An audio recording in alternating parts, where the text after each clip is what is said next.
Where'd the music go? Where'd the music go? I just love that song. I just love that song.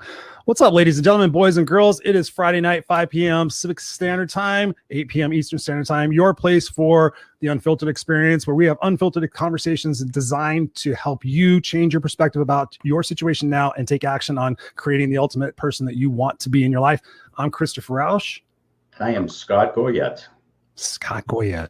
So polished when you say it. Scott Goyette. What's going on, Scott? You've had a busy week this week, brother. You're getting ready to whoosh. Yeah, fly away to Costa Rica. So I'm gonna go do all that. Pura vida. We just talked about it, right? Nice. Are you gonna? So you're going down there? Talk to us. You're going to be going down there leading a retreat, right? You and your wife? Yeah, we do yoga and wellness retreats every year in Montezuma at a resort called Anamaya, and it's literally the number one and most beautiful place you've ever been. Number one retreat center in Costa Rica. It's a 270-degree view. You can see the Pacific, like canopy, all the monkeys and everything. And one of the things that's amazing is the time of year we're going is storms will be coming in from over the ocean. So like 8 to 10 miles away, we'll see the storm literally coming in, all like it's crazy, all the lightning, the thunder, and you see it. And so the monkeys start chirping, all these other animals start running through, and then it hits you all at once. And you get that like 3 or 4 nights out of the 7. It's unbelievable. It's a magical place. So will you get hit by any hurricanes? I'm not good at geography, but there's no hurricanes. But what we do get is we get insane lightning to a point that that place has been hit so many times. Like it's been hit, and it's crazy scary. The thunderstorms in Texas are insane. Those put these to shame. It's unreal. And we're on this big hill.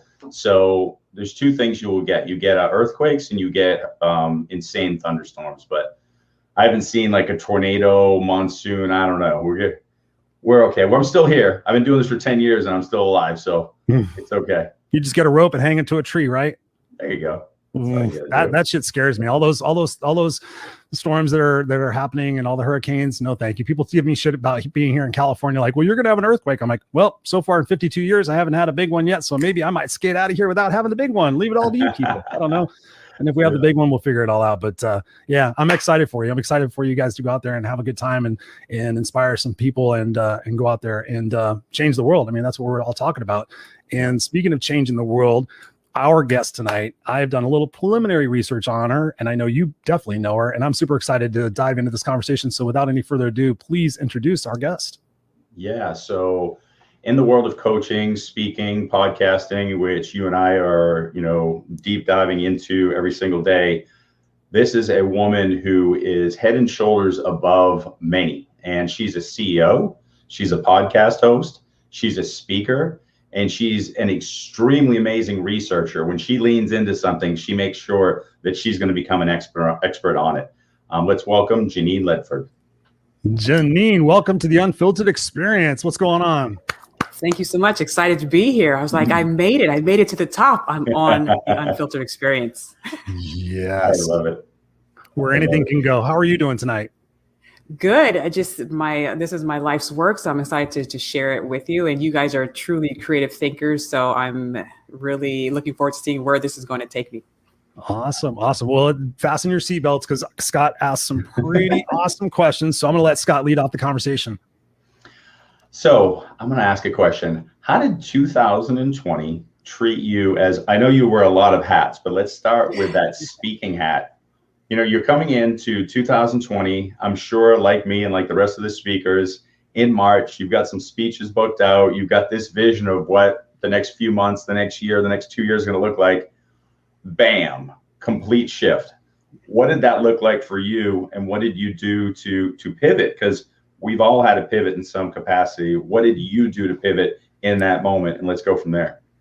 Well, the fact that I quit my full-time job and left healthcare benefits and what I've known to be my entire life of being an educator for 15 years in June of 2019 and really just setting up 2020 to help in this area. Yeah, that was a pivot, but pivots cause you to take a step back and to think for most people if they have those muscles in place, right? And I really am into reframing. And what I have spoken about is that when you're put in that situation, it really helps you see things that you didn't see before. And what it also did was, I've been talking about creativity for a while. I've been teaching about it within my classrooms. I think the shift that we're still currently in, by the way, it made other people who laughed at me before, creativity, woo-hoo-hoo. Yeah. It made them pay attention, because the World Economic Forum has now listed creativity as the #1 skill needed in the workforce. And for us to go to businesses and say that prior to 2020, but now people are actually finally paying attention. So I love that. I want to take it's funny because one of the things people don't really realize is we don't tell each other what we're going to say or what we're going to do at all. So it's beautiful, the organic nature of these conversations. So one of the things that I've been talking about with people recently is I always talk to people about getting off autopilot. And autopilot seems to be a very analytical brain thing. It really does. It seems to be people are overanalyzing, you got to do this, got to do that. And they're losing that creativity. And I think the world is collectively waking up. And of course, we can talk about this all day long. And 2020, the pandemic, a lot of the things that are happening are the punch to the face, the opportunity for us to just really dive into that creative mind. And that creative mind is the one that recognizes us as a creator in this universe. And sit and think about that for a minute. You are a co-creator of this universe. Mm-hmm. And when you're in the hyper analytical and we're just going down this, do this, let's make money, let's look at the numbers, let's keep doing this, you forget who you really are. Let's talk about that collectively right now. Mm-hmm. What can we teach people to get into the creative, recall who you really are, and what's out there for us once we do that? Well, you touched upon a few things there. Just my background is in elementary ed. So I did 15 years teaching from K-5. And then I started a nonprofit for 6th grade to 12th grade of kids who graduated from the elementary school that I taught at. And then I taught at the university, California State University, for teachers who were getting their master's. And this was all at the same time. So in 1 week, I saw a 4-year-old all the way to a 64-year-old in the same week. And so that's really what made me take a step back, right? And ask, are we really giving our youth the skills that they need to think quickly, to adapt, to be observant of trends and patterns in order to survive and thrive, not just survive, but thrive in this workforce, in this landscape that is constantly changing, staying ahead of the learning curve. And that's when I realized in my TED Talk, I talk about this, that we are not, because we're teaching them to be routine. We're teaching, get a job, make lots of money, buy lots of stuff, and then sit in a rocking chair and die. And that formula, it may have worked for my great-great-grandfathers of working at one place for 40 years. That formula is not going to cut it today. And so if you look at the research, the #1 indicator of a highly creative person is someone who is open to new experiences. And so you have to take your brain, take yourself, and intentionally put yourself in new experiences, new cultures, and just around new people with different lived experiences in order to get your brain out of that routine. So I can tell quickly almost the creative level of someone by how they're speaking to me and what they're speaking to me about, if they're trying new things or if they're shifting perspectives more often than the average person. And your brain needs that. And by a chance, if this is unscripted, I actually have a brain with me. You have a brain. I have a brain. I have two. First brain on the show, ladies and gentlemen. But when you start your career with young people, you have to have props, right? And you have to be very animated. So I just take that into the. Do you have eggs too? Because I remember that commercial. I don't have eggs. I do have a diamond though, not with me, but yeah. And so people have been jarred out of the routine. I say routine is a grave, or like a rut, right? With a grave with just the ends cut out. And part of my work is reminding people exactly what you just said. You have this untapped creative potential that you just ignored, that sadly, sometimes the school system teaches you out of that to ignore it, that you really need to take hold of, develop, and understand how the brain works in order to maximize it. Ooh, you're talking about neuroplasticity. You got it. Yeah. I mean, that's something that Scott and I really talk a lot about on this show. And that I'm fascinated with is the fact that the conditioning process that we go through as kids from 0 to 5, 0 to 7. And when I was thinking about, the creativity process and the fact of the people I coach, I find that they have lost so much of that creativity, the adventurous. We lose those characteristics that make us kids because the adults and the caretakers in the world want us to be safe and want us, you have to be realistic. You have to do all these things.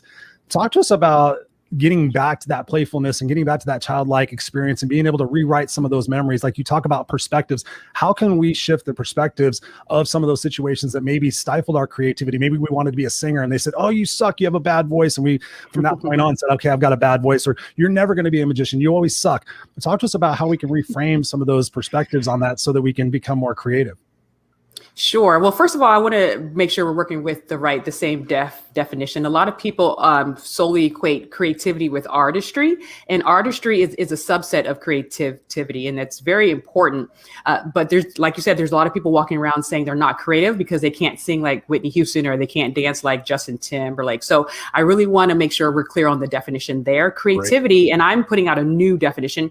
Creativity is the process of problem finding and problem solving with relevance, value, and novelty. And it's found in all fields, all disciplines. And the reason why I put problem finding is because when you're really around someone who's truly creative, they're not just solving the problems or trying to attempt to solve the problems that are put in their lap. They're out there finding problems. They're being aware. They're seeing things that aren't quite right, or they're seeing frustrations that we may just, deal with and move on. But they're like, well, why is it this way? Well, what if I could do something better? They're looking at patterns. They're just really sensitive, and they are finding problems and then solving them. So that is my new definition of creativity. And when you watch children, do you guys have kids? Yep. I have a 4.5-year-old. 4? Yeah, I think you have a 4.5-year-old. He's got one 4.5-year-old. Okay. I have a 3-year-old, and I say he was born at the perfect right time because I'm deep in my research on what a creative person is, and I have a creative genius in my house right now. And so if you watch your children, number one, the brain is fully just on powerhouse growing from 0 to 4. After 4 years old, the amount of neurons that are growing and trying to connect slows down dramatically. And I tell them the formative years are from 0 to 12. Like if you're trying to really build that foundation, you got to get it before 12. You're trying to learn a new language where you won't speak an accent, you got to get it before 12. But another thing creatively, like you touched on, Chris, is them building the mindset of what a creative thinker is. So I'm very cognizant about that. My son does declarations at night. He says, I am creative. I am curious. I am observant, right? Another thing that he does is kids will do this automatically. And I don't know if you've experienced this, where you've bought them an expensive toy and they play with the toy for 2 minutes and then play with the box for 2 hours. Yes. That's called functional agility. That is their ability to take an item and use it for a use that wasn't intended for. So when my son puts a placemat on his head and says it's a hat, he has never seen his parents do that at all. His brain said, this could be a hat, so let me turn it into a hat. Children do that automatically. We grow out of that because of what you just said. So we have to teach adults to lose their functional fixedness and get back to the agile way of thinking. And those are your creative abilities in the workforce. Do you have functional agility? And then the other thing is just observation. We have our phones in front of our face all the time. And so humans are already at a deficit. And there's sounds we can't hear. There's things we can't see, microwaves, gamma waves. So we're already missing out on some things that other animals can hear. But are we dulling our senses even more? So children, they're very just observant about their surroundings, and they're very curious about their observations. So getting adults back to that level will take some training. That's what I do. That's what I love. But just taking a note from our kids is the first step. Yes. Love that. Go ahead, Chris. No, I saw you were leaning. I was like, okay, he's got something to jump on this. So, I mean, there's so much beauty in everything that's being said here, and I'm all on board. We talk about the word curiosity all the time, and curiosity is the predecessor of what you're saying. Like when I start getting curious, I look at the mat and I'm like, that's a hat. But Are people looking at me? Am I silly? Am I being ridiculous? And here's the thing. What happens when you're silly? Let's think about what happens when you're silly. What happens when you're being ridiculous? You're probably laughing. You're probably feeling good. You shift out of beta into alpha. You get to a more creative state. I mean, none of this is rocket science, but we've strayed away from it for so long. And so, to your point, I love looking at some of the organizations that I've gone in to speak to who have this kind of like a behavior where they might say on Fridays people can have a beer at work, or they have a Friday you dress a certain way or do whatever you want, or bring your animal to work, or whatever it is. Like, I love seeing that. And I always can tell the people that are just on autopilot will be like, how are you going to get any work done if you're doing that? That's ridiculous. You don't need to do that. That's not part of work. And I'm like, it's good. I like listening to people talk like you. Like you said, that you can listen to somebody and know really quickly where they're at. It's the same thing. I listen to this person for 2 seconds. I'm like, they're in that camp. They're in that camp. They're exactly where they need to be. And it's really simple, really quick. You know who's going to be somebody who's really going to grow, embrace curiosity, be able to get into that childlike space, and then those who won't. And it's, so to that point, let's talk about somebody who's, if you want to go here, go talk about somebody who's in an office or in an environment where they feel stuck, because where they're at, they can't, in their mind, return to that space of childlike growth. They're stuck in autopilot. Everyone around them is doing the same thing. What do we tell those people who might want to make some shifts? There's 2 places to start for me. First of all is going back to the childlike realm. I tell people the quote that Frederick Douglass said. He said, it's easier to build strong children than repair broken men and women, right? And so with that, a lot of the work that I do, if you look at my 7 gems of intercultural creativity, the first gem is creative growth mindset, based off of the work of Carol Dweck with growth mindset, fixed mindset. So a lot of people, I have them reflect on, did you experience creative abuse? And that's a term that I'm coining, because it could be something as just, peers just saying, kind of like what Chris was saying before, your idea is dumb. Creative abuse could be a offset of other types of abuse. If you're in any type of domestic or whatever abuse, a lot of times your ideation is attacked as well, and your identity is attacked. So anything that has attacked your identity, especially during your formative years, you have brought into your adult years. And so that's why you have some people who just, they follow status quo, they follow the rules, and they never go above there. So one of the first steps is dealing with that, of thinking about, okay, do I have to unravel some of that work and then rebuild? And there's your declarations, there's your reframing. The second step is looking at your area, looking at your environment, everything your brain is taking in, and it's communicating something. So if you look at, places like Google, or just like my school that I used to work at, color on the walls, open spaces. Why do kindergartners have the best areas and environments to be creative, but 12th grade classrooms look like jails? Have you ever thought about that? And Yes. You're asking the 12th grader to be fully creative, and they have to sit in rows. There's nothing on the walls, no print rich environment. And then they go into the workforce and they're in cubicles with nothing. And people used to make fun of me when they would come into my cubicle when I was working before I taught. They're like, this is like your home. I was like, yes, because I know how the environment affects the way that I think. And so if I'm going to be in a cubicle, it's going to be, this is Genein's space. And so there's those 2 places to start with. And another thing is, creativity is a skill, therefore it can be taught. It's caught and taught, because social contagion. If you're around someone creative, it catches you. Just like if you're around someone who's always like a downer, it catches on. So you have to be aware of that, who you're around, the environment you're in, any past work that you have to do, and then knowing, believing, and saying you are creative. You just gave me something that I'm going to steal from you, and I'm going to tell you I'm going to steal it, so it's not really stealing. So Chris and I, we always talk about team, and it's I stole this from another friend too, but he gave me the rights to take it. Good friend of mine. So it's team is have somebody in your circle that you trust, somebody who energizes you, somebody who holds you accountable, and somebody who's a mentor.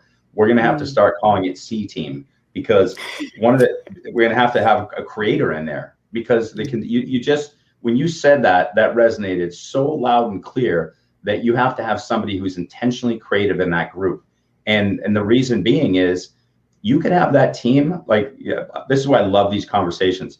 That team can bring you out of autopilot, but if you have that person, you're going to be that contagion of that creativity. That's going to be one more thing that's going to yank you from that space of that hyper analytical autopilot. So do you mind if I borrow that? Can we call it C team now?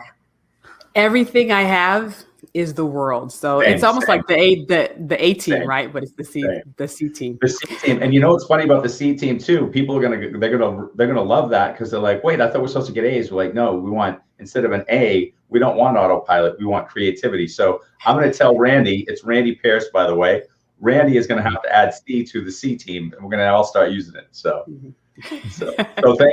thanks for plugging that into my brain, because I love that idea of that contagious nature of creativity. That's beautiful. The contagious nature. I love that. You know, it spawns me to think about a question here for you, Genein. Confident, well-spoken, articulate, intelligent. Talk to us about a time in your life where your creativity was at your lowest and you had to spin on something and you had to bring about a change in yourself, in your creativity, to get you to where you're at today. Believe it or not, you say those adjectives and I thank you for them, but I actually started my life in special education. I was a speech therapist. I had a stutter and still have a stutter, but it was very significant within my childhood years. And when you stutter, that affects your identity, because communication is so key. If you're unable to communicate your ideas, it's frustrating. If you ever see someone who's going through either a physical ailment where they're unable to communicate, it's very, very, it's very difficult, especially during your formative years where you're forming your identity of who you are. And I have a twin who was on the speech debate team, and she won awards, and beautiful person, brilliant. But that even made it even harder because people compare twins, correct? And we're fraternal twins, but still. And just ashamed. I was just ashamed. And I knew I had creative ideas. I just couldn't get them out fluently. And I always had a MacGyver type of mind. You know, MacGyver is a great example of functional agility, you know, making bombs out of wrapper paper, right? And I knew the way that I thought, and I knew I was creative, but my sister was engaged. She was a speech team. I was in general education classes and just had to fight to get a B. And I just knew that I was creative still, and I grew up and still dealt with this in my adulthood. But because I was raised by a mother who put us in situations that were new and that we had to work on our courage, that helped save me. And so I say that I'm not the inventor of intercultural creativity. My mother is, because she knew the importance of putting us in situations where we could build these skills.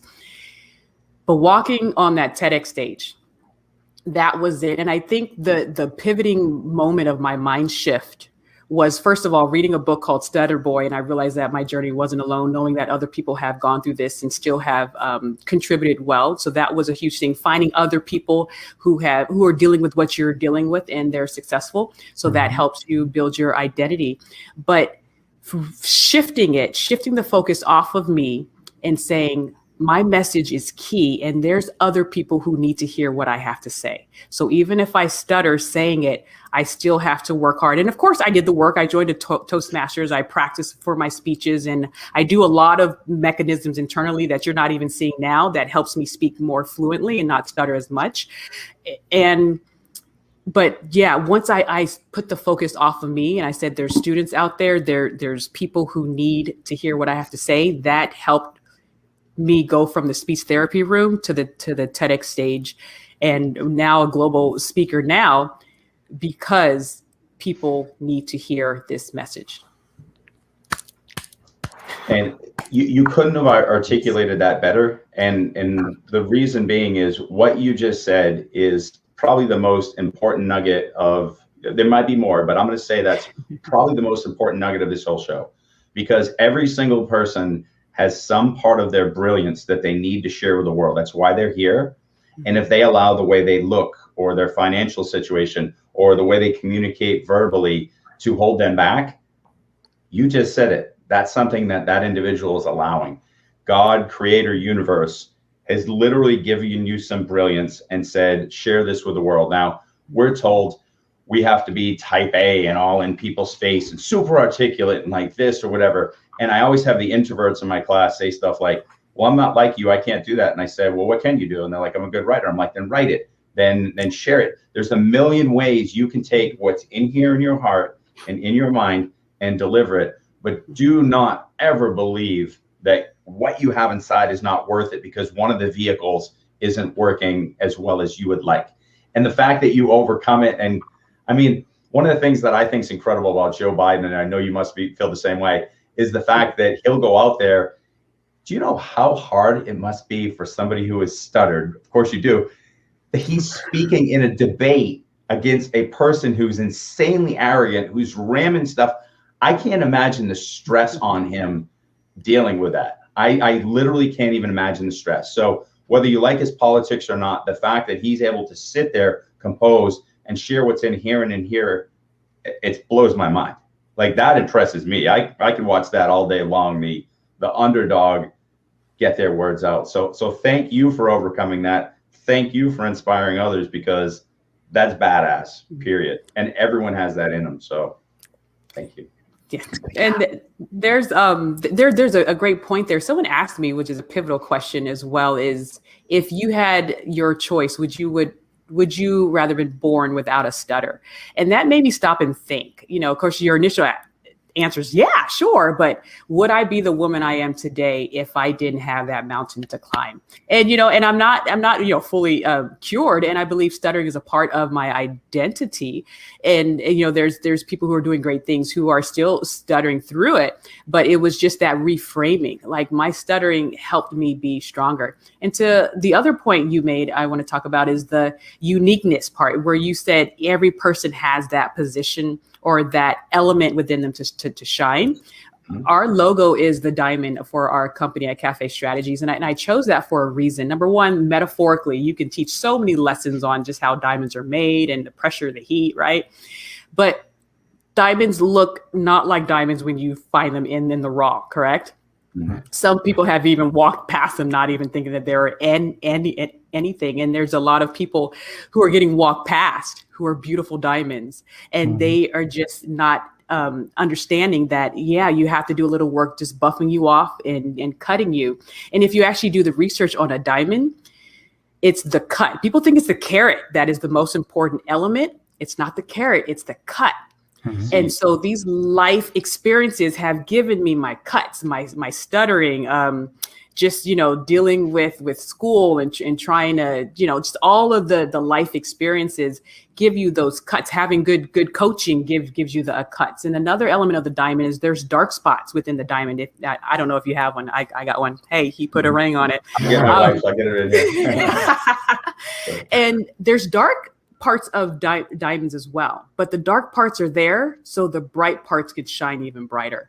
And so I use that metaphor when I talk to my clients and my students of, don't be ashamed of the struggles that you've had in your life, because they've actually helped you build the muscle of resilience and regeneration and courage that are helping you step out into what you're called to step out today.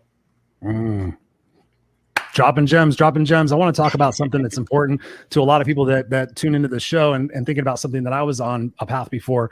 Talk to us about, in the creative process, I think about creativity as creativity and execution. Let's create and let's execute. Let's see what happens. Let's adjust. A lot of people out there don't have that ability to pivot and adjust. And be creative. They've got that self-negative talk that's going on in their minds and saying, I don't know how to be creative. I don't know how to be resourceful. What advice can we do for those people who have come out of COVID and they're comfortably miserable? They know they need to make a change in their life. They're stuck. They know they have to make massive decisions in their life, not even massive decisions, even small decisions in their life.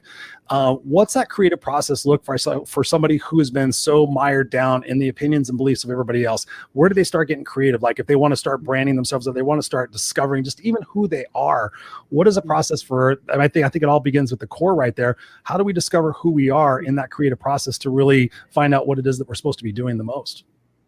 Well, there's one thing, bringing back my brain. I do a lot of, all of my work is based on neuroscience. So I'm glad you guys are brain fanatics as well. And two of the guests on my podcast are actual neuroscience. One is Dr. Michael Platt. He's one of the top neuroscientists in the nation. And he has a book called The Leader's Brain. So I highly recommend it if you like to support some of your work with neuroscience. And what he talks about is how there's several networks going on in the brain. There's the focus network, like when you're doing bills, you're sending emails, you're focused on a particular task. Then there's the innovation network. And that is, quote unquote, when you're daydreaming, when you're staring off into space and your ideas are swimming around. And I don't think we give ourselves enough time to be in our innovation network. We don't allow the subconscious to do what it needs to do, even though it's always running, but we don't allow the conscious and the subconscious to really have that interplay.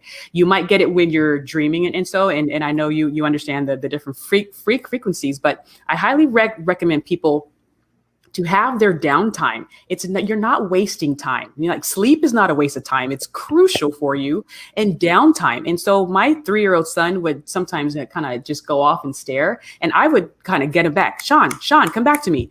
I don't do that anymore because he is internally with his thoughts and he's working stuff out. I let him be. And when we get in the car, I don't put electronics in his lap. I let him stare out the window. That's crucial because he's building his understanding of the world and new ideas. The second thing I would have people do is something that my coach, Coach Earl, who I know you know, had me do.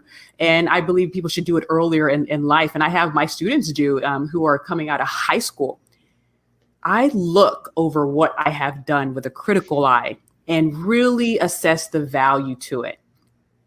People would just say, oh, Genein, she's the kindergarten teacher. And I joined a board where I was sitting next to like the CEO of LinkedIn and the senior vice president of Facebook. And I had huge, if you want to talk about imposter syndrome, I had huge imposter syndrome at that time.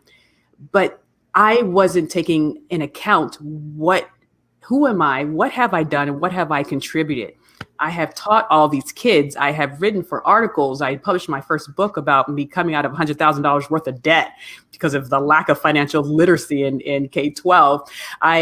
Then I was just starting to look again at what have I done? Who have I helped? What can I offer? And what creativity have I put out there into the world? And when you do that, you'll have that, wait, I can do this. Yeah. That's all you need is, I can do this. And it's because you spent so many years of hearing that you can't. And I tell that to parents, be mindful of what you say to your children during their formative years, because you are their inner voice that will then be the inner voice of their adulthood. So if you're here doing no 15,000 times a day, guess when they're adult, what they're going to be telling themselves, that they can't do it. Okay, what's another word for no? Because to your point, I know what I know about the child development phase, and Scott and I have had countless conversations about this. Sometimes I'm like, okay, on personal development, I know this is important. Okay, how do I handle this situation? But I get myself caught up into it so much that I wasn't necessarily being a dad. So I was like, okay, let me ease up on that analytical part, be more of a dad. But then you're to your point, and to the fact of people I coach, it's like, how many times are we told no versus how many times are we told yes, or stop that, or that's too dangerous. And I find myself, I told my wife, I said, you know what? We'll all learn how we learn. If I learned how to touch a stove, damn thing was hot. I touched it again, it was hot, and I touched it again, and I burned myself. That's how I learned. Somebody could tell me the stove was hot all day. I had to learn. So now with him, I'm like, he's got to learn. I don't want to sit there and be, okay, but that's dangerous and that's dangerous. That might wobble. That might this, because I'm like, I'm setting him up for 12 years later. Well, it might. To your point, how do we as parents hit the pause button and be able to reframe what it is that we're trying to do for the safety of our child, for the good of our child, without being like neurotic about it? Yeah.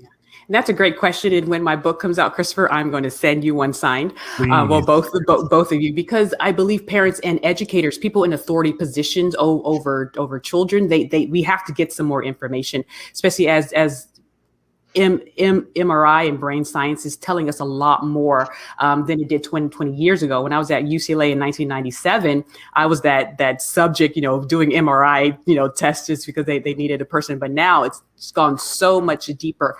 And so what I advise parents to do is, so let's say you're a son or a daughter, boy or girl, boy. Yep. Let's say he's jumping on the table, right? And you don't want him jumping on the table for a myriad of reasons. Instead of saying, stop jumping on the table, and I'm like, okay, it looks like you want to jump. Now, this isn't the best place to do it. Let's do it over here. My husband saw that my son loves to jump. Maybe it's a boy thing. I'm not sure. But he purchased a trampoline. So we have a trampoline in our living room, a little one, so he can do that, because kids need to move to think. Be mindful of that. They're very connected with the mind and the body. It's us adults who have separated how the body is giver of information to the mind, right? So people need to move to think. Everyone does, but kids really know that. And so I look at what's driving the behavior. Another incident is my son was cutting just random things, and then he started cutting his mat that he eats on. Of course, we don't want to do that. My normal response is, no, don't cut that. But then I stopped and said, wait, he's just being curious. He knows what paper feels like to be cut, but he doesn't know what rubber feels like. He doesn't know what cloth feels like. And so what we did was we just got a bag with all these different types of materials that he can cut. And so I stopped and I asked myself, wait, why is he doing that? Is it curiosity? And then how do I set up a safe place for him to explore the curiosity that isn't destroying our home or putting him in danger? With the fire thing, of course, we've all had that happen, and I've seen that, but I take my son's hand and I put it above the flame. So you feel the heat. This is why you shouldn't be touching hot stoves, because the closer you get, the hotter it is. So I just kind of reframe this environmental situation so he can still experience it without burning his hand off. Nice. Nice. Thank you for sharing that. Sorry, my internet paused there for a second. So if my phrase froze, then I hope I was smiling. But yeah, that's so important. And thank you for sharing that. And I definitely want to read your book. Oh, yeah. 1,000%. Yeah, it's funny that you bring that up too, because obviously there's the different periods during the growth, of a child. And our daughter's 14, she's going to be 15, and she says that can she just have her room to be a messy place, like everything else in the house is clean. She goes, please don't put no new carpet in there. Please don't paint the walls. Please don't, because that's a place where she just wants to just be purely comfortable. And at first, we're like, well, we're redoing this. And then we're like, okay. And so, but now that we've asked her more, we're like, well, why do you want to, let it be messy? And she goes, well, everything has to be organized. She starts explaining it, like her whole life has to be like organized. She just wants that place to retreat. And then as we kind of talk through it more, she's like, actually, I guess I don't mind it organized. And so, she'll actually talk herself into the idea of having the space that's organized. She goes, I just don't want you guys to tell me it has to be organized. And we're like, then we won't. and it makes total sense. You've got 5 million things you got to do, your online classes, go to this, do that. And you want one place where you can leave a drink and forget it for the week and not have to bring it back to the kitchen. As irritating as it is for us because we can't find the glasses, does the world end? And the answer is no. Do bugs go into a room? Maybe. Sure. If she doesn't mind bugs, then we're good. But the fact that she's learning, the fact that she communicated, that's what I'm hearing from the story. And that's really, for you to check off, okay, is she potty trained? Yeah, there's things that we are clear we need checked off. You don't want her leaving the home doing that. But there's other things that we don't really think about. Can my child effectively communicate? Can my child reframe a situation to find the silver lining?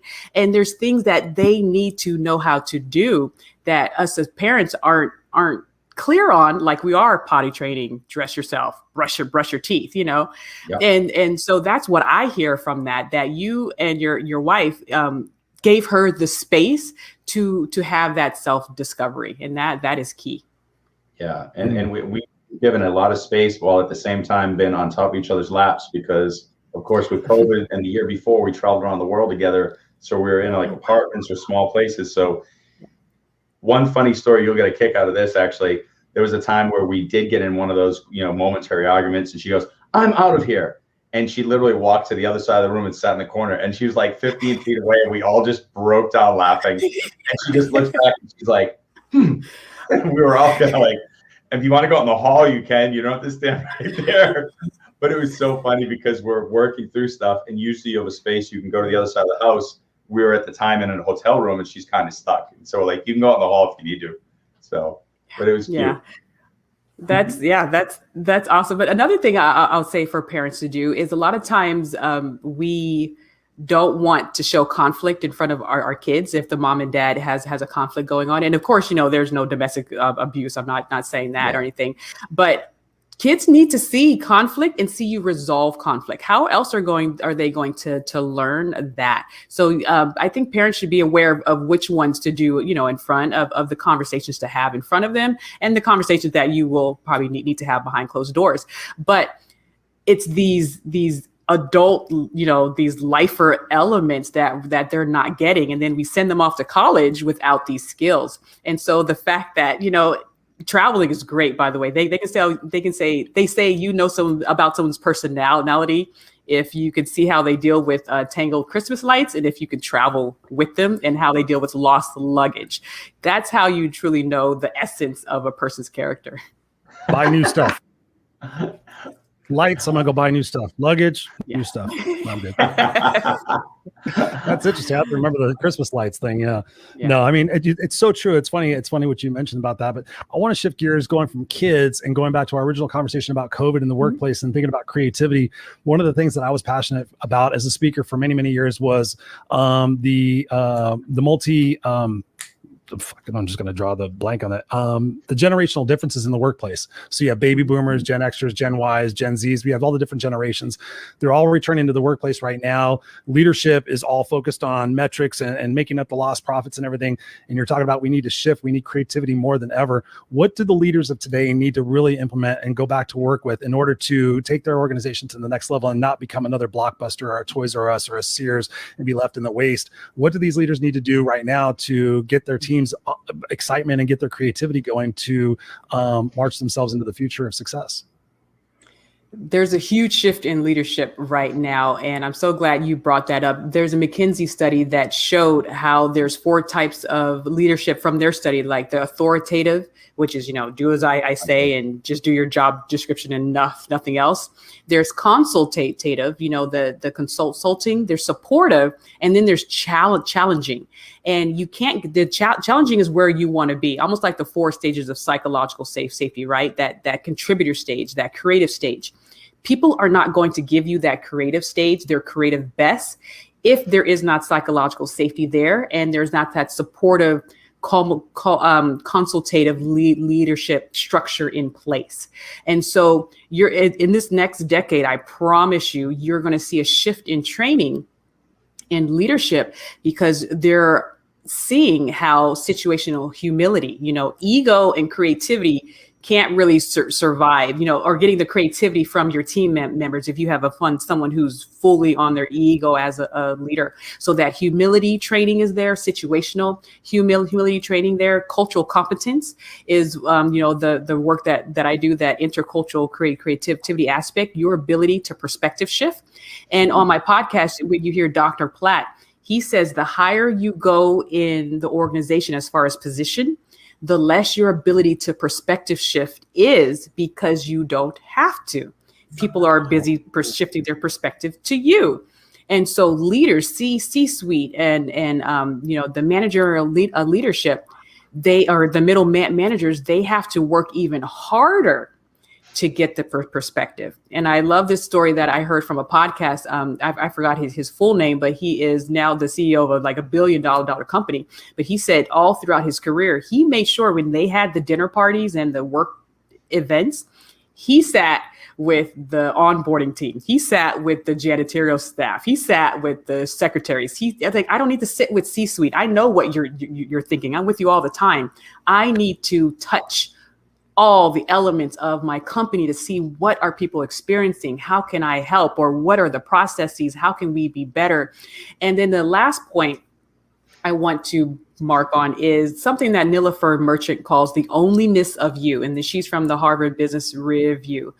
And going back to my diamond metaphor, we are multifaceted. We have all these facets of demographics. And when you think of demographics, you think of like gender, ethnicity, and nationality, and maybe disability. But there's so many other demographics that are coloring the way that I'm going through life and that I see the world. And for leaders to only look at a person and see their job description, you're cutting out all this resource, right? The cultural assets and these resources that people are bringing to your company that they're not allowed to express. And so there's great examples on there that I probably don't have time to get in through, but allowing and doing activities and setting up a culture to allow these other facets to come to be, because creativity is all about connecting the unconnected, making unobvious associations, combinatory thinking, metaphorical thinking. And if people are only one-track mind, you're unable to do that type of thinking and have that innovation network turn on and giving your people time to think, and that resting thinking time. If that is able to happen now, then you'll see those innovative ideas, and you won't end up on that list of Blockbuster, Circuit City, AOL, and Toys R Us. Yeah, I love that. There's two things that you said in there. Yes. Is that what it's? Go ahead. What were you going to say, Chris? No, you go ahead. I was going to say there's two things you said here that are awesome. Like everything was great. But thank you, Chris. So I don't know if you remember the Chevy Nova, but I always get a kick out of why the Chevy Nova didn't work in Mexico, because you know the story. So what ended up happening was they hired a team on Chevy. The marketing team was all from the U.S. because they didn't care about the intercultural. They didn't care about the things that are outside the obvious. So they said, well, it's worked here. And they just did a bunch of metrics and numbers. And obviously it goes to Mexico and it means it doesn't go in Spanish. And so no va. And it's mind blowing that they wouldn't have even asked one person on staff in Mexico to say, does this make sense? Because I'm sure they're all going, are they serious? I mean, I'll take my paycheck. And the other thing that I thought was beautiful about what you said too is two of my favorite CEOs of all time, Ed Whittaker and Gordon Bethune. Gordon Bethune was with Continental Airlines and Ed Whittaker was with Southwestern Bell, now AT&T. And both of them started on the ground. Literally, Ed Whittaker worked up on the lines and he was, doing phone repair. And Gordon Bethune was an air traffic controller. He was out there, doing the lights and getting people into the airport itself. And he actually knew how to fly every single plane on the entire, he had literally like every job you could ever have with Continental. He could fly every plane. It was just insane. And I've sat at dinner tables with both of these guys. And to your point, they do exactly what you're talking 2 times 20. They knew everything that was going on in every single part of the company. And the minute United and Continental got together and became United, that company went to crap. And you saw the same kind of thing happen when the reintegration of the baby bells back into AT&T and more of a monopoly, that fell wayside. And so I felt like this is the last effort. I think things were starting to heal, that we were seeing a lot of that companies were really thinking right. And there was one last almost like patriarchal effort, to say, we're going to do it this way. And now it's starting to crumble. And so to your point, I've been watching this happen and frustrated that some of the most beautiful CEOs have been moved out or forgotten about for lesser CEOs who are just head down and not looking, zero creativity, all analytics. But you are 1,000% right. We're going to see a beautiful transition, more Gordons, more Eds coming back into the workplace. Okay, so it's head down and head up. Yeah. No, I was going to say it's head down and head up as well. That daydreaming. Yeah. 100%. Yeah. Okay, so speaking of CEOs and speaking of the airline industry, I did extensive research on Herb Kelleher from Southwest Airlines. Right. Creative, good leader. I mean, is that something we need? We need that end of the spectrum on the plate now for what people need to be doing at the corporation, or is that too much? Give me a little bit more information. Were you familiar with Herb Kelleher from Southwest Airlines? He wrote the book. I know Southwest. Oh, so basically he wrote this book. It was back when I was doing my master's degree and talking about basically inverting the leadership pyramid, where it's all like, it's like this, inverting that upside down. He was like saying, okay, as long as you guys get them on the plane, get them transferred, get them to the next airport, do whatever you got to do. So he put a lot of the control and a lot of the responsibility on the flight attendants, on the crew to be able to maximize what they were doing. He led board meetings crazy. He was himself. He was like not trying to be a statistical normal CEO. He was just out there inspiring his team, and for a long time that really worked. And I was just wondering if you were familiar with them, if that's something we need to see, or if we're going to see that with the Jeff Bezos and all the other people trying to set the example of let's all go to space kind of thing. Well, you will see more cultural flatten type of organization. So even if they have to be, like the military, there has to be a hierarchy there. Culturally, it's flat because you get your creative ideas out there when people feel the safety to challenge the status quo. So if people can't challenge the status quo, you'll get a limited, or, you know, this is the way we've always done it, so let's just keep doing it, or let me get your yes men. And to the point that Scott was making, Erin Meyer, who's the author of the Culture Map, she talks about how there's a study how people can look at an aquarium, and people from Western cultures see what's in the forefront, and people from Eastern cultures focus on what's in the background. And so the reason why it's so important to get not just ethnicities, but just people from all walks of life and different experiential people at the table, right? Who has a seat at the table is the question, is because if you have everyone who looks like you or has the same experience as you, everyone's seeing the same exact thing as you. But if you're seeing the same thing, you're missing the same things as well. And so that speaks to the Nova incident. So I see people really understanding that your DEI work and strategy directly affects your creativity output and your ability to really lay out the psychological safety culture and have that culturally flattened organization directly attaches to the creative output of your organization. So here's a question. So I love that, and it's 100% on point. And so you're saying what, you know, you're speaking to the choir. First of all, you're pushing the choir. I mean, you're saying that we need diverse organizations because different eyes see different things.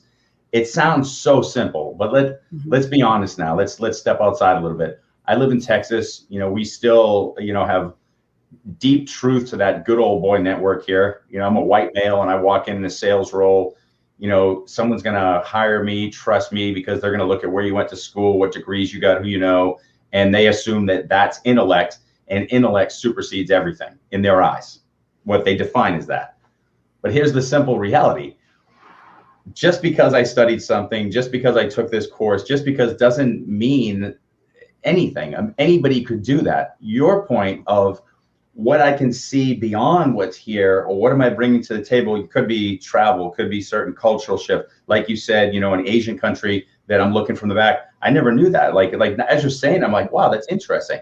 And it could have something to do with, you know, so many variables. But what do we need to do to start shifting the mindset of the collective to not just embrace diversity because we're told to do it, or, you know, we'll get in trouble if we don't, but really empower diversity?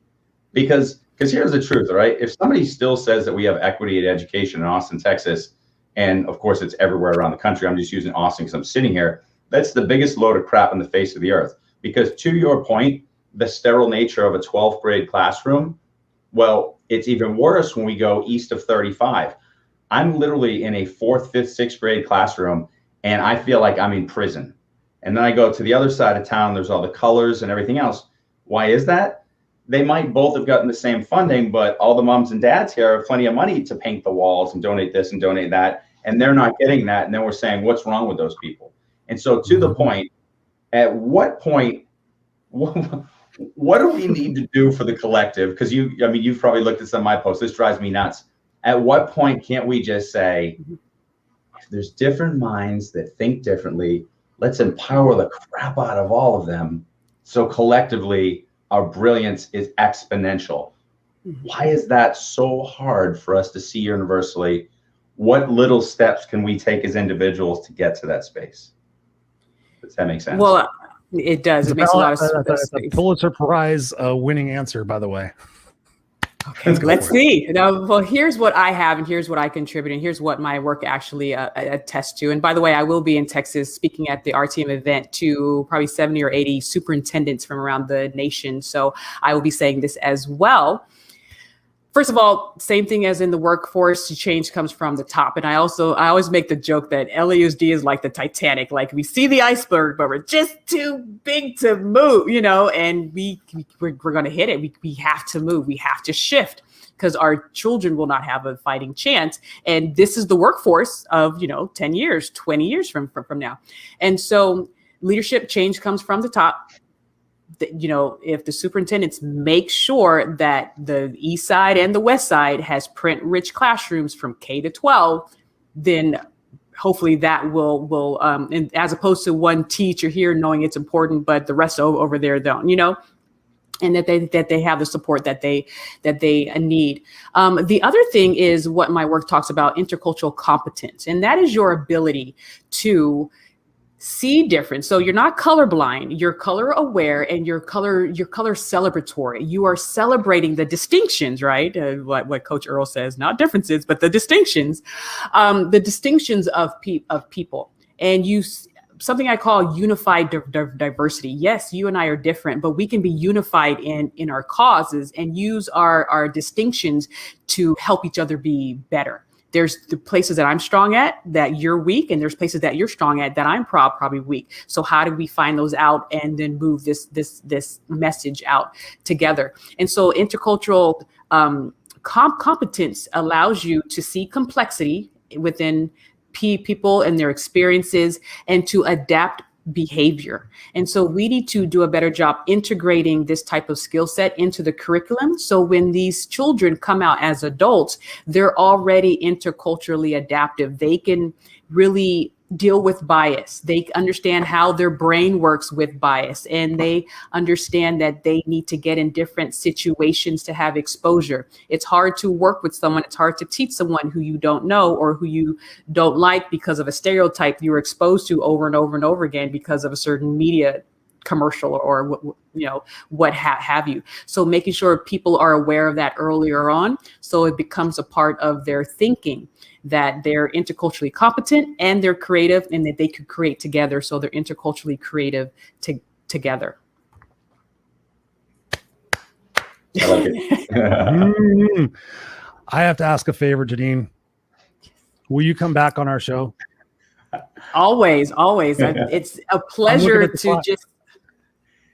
It goes so fast. I'm like, it's already been 56 minutes, and I literally have like 3 more questions I was going to ask you. So we would love to have you back here on the Unfiltered Experience. I'm sure everybody's getting great value out of this and the gems that you're sharing.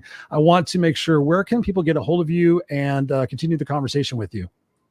Sure. I am at cafestrategies.com. That's CAFFE strategies, stands for Creative Advancement for Financial Empowerment. And I just love to, I'm on social media. So I love to share these tips about creative thinking, and I'm here to keynote. I'm here to train. My books are on GeneinLetford.com, but also they're going to be on cafestrategies.com as well very soon. And I'm just trying to get the message out there as much as possible. This is the decade to build. And so we have to build this so my son and your children don't have to be adults in a world where they're still dealing with these types of issues. They're able to fully create with one another and bring out the best in each other, just as Scott alluded to. Yes. Ladies and gentlemen, boys and girls, connect with Genein right here. Instagram, we got at Genein Letford. We also have you at facebook.com, Genein Speaks. And of course, you said GeneinLetford.com and Cafe Strategies. Cafe Strategies. I apologize. We'll get that one in here. Like Cafe We'll Strategies. plug that in the comments. Yes, we'll put that in the comments. Genein, final comments before we have you go backstage to the green room and Scott and I close out the show. You are creative. And know that we need your creativity to move this nation and this world forward. Thank you for your contribution.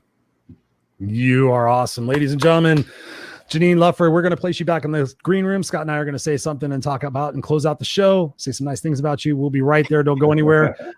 Thank you for being here on the show. There you have it, Mr. Goyette. Dang, I'm gonna have to go back and watch this because I know there was points where I was thinking, okay, where can I ask a question of this? And just the gems that she was just dropping.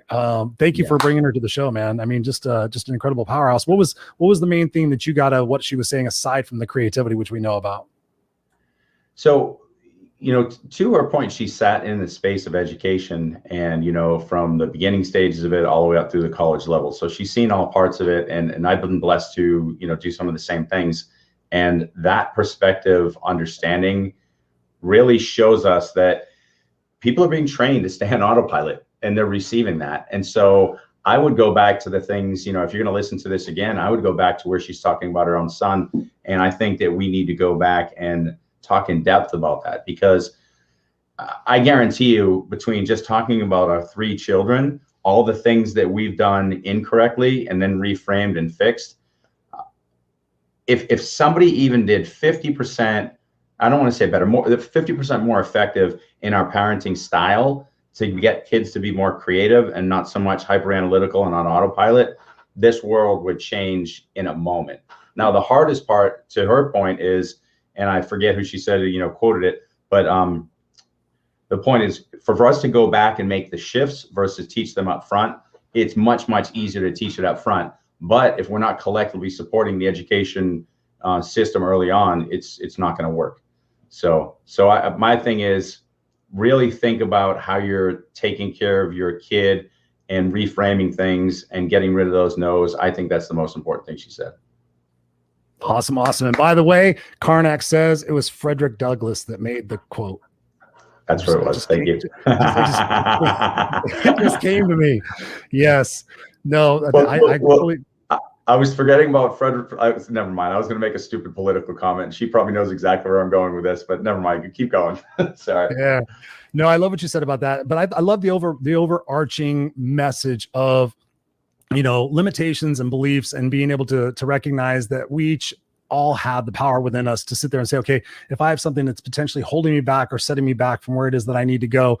I love the fact that she took ownership and responsibility to say, okay, listen, I'm going to overcome that. And I'm going to continue to work on that to this very day. You and I preach that all the time, is to make sure, like, okay, if we know there's an inefficiency or something that we're not good at, not to run away from that, not to go to the short-term gratifications, but to sit there and say, okay, listen, I'm in a situation now where this is an obstacle or it can be an opportunity for growth. And so I love the way that she said that. And she really inspired all of us to sit there and say, okay, take time. There's a great book, and I can't remember the exact title of it, but it was a CEO, and he says, I'm going to screw it up royally, but basically the sense of it was, you got to make time to think. Like it says, think and grow rich. It doesn't say contemplate and grow rich. It says to think and grow rich. And he was talking about taking the time that we never really do to daydream and to have those opportunities to be kid-like again. So I love that as well. And I think I need to do more of that as well. So I'm excited about that. I'm excited about having her back on the show once she does have this book done and we can dive deeper into this stuff. But ladies and gentlemen, go connect with Genein Letford. And that is it for the Unfiltered experience. Friday night show, the Unfiltered experience. We do too many shows. I had 3 different names popping into my head. I'm like, Friday Night Live? What is it? Where are we at? So ladies and gentlemen, go out there and be the change that you bitch about. We will see you here next Friday night, 5 p.m., 8 p.m. We'll see you here at the Unfiltered Experience. By the way, don't forget to go to www.theunfilteredexperience.com. Join the family. Come in there to be a part of the Unfiltered crew. And we will see you next week, Friday nights, always. We love you guys. Stay unfiltered.